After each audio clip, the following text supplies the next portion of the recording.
fɔ Mali fan caman Koro mara la ɲina sunkalo ale ni tileman donna ɲɔgɔn na kosɛbɛ wa bɛɛ lajɛlen bɛ kulela ni finteni ale ni tile de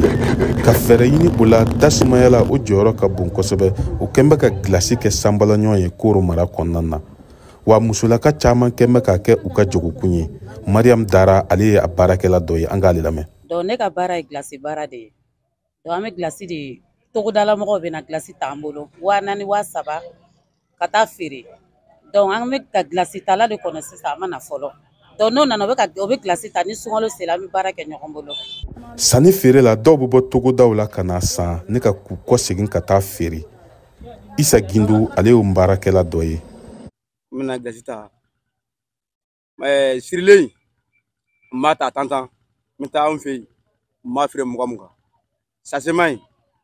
n b'a ta 540 n t'a feere anw fɛ yen 15 ani Koro kilomètre 20 n bɛ na sɔgɔma n bɛ se ka taa 2 heures waati.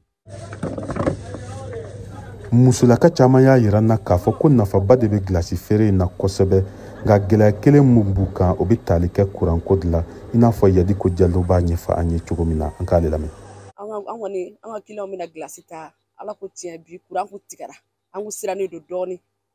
parce que an ka gilasiw commencera komi yele la ala y'a kɛ kuran nana an ye dɔɔni sɔrɔ ka di an ka clients ma. Baara in kɔnɔna na bɛɛ lajɛlen n'i ka gɛlɛya don Isaka Zormɛ ale b'a ta fɔ an ye.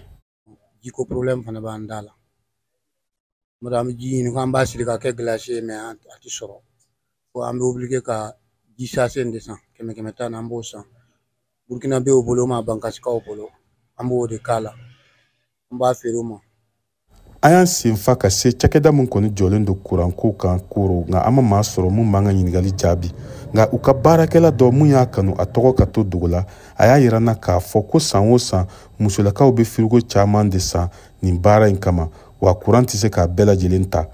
olu wajibilen don waati dɔw la ne ka yɔrɔ dɔw tigɛ k'a di yɔrɔ dɔw ma o dun tɛ taa degun kɔ Tijani Wederawogo VOA Bambara tɔgɔ la ka bɔ Koro.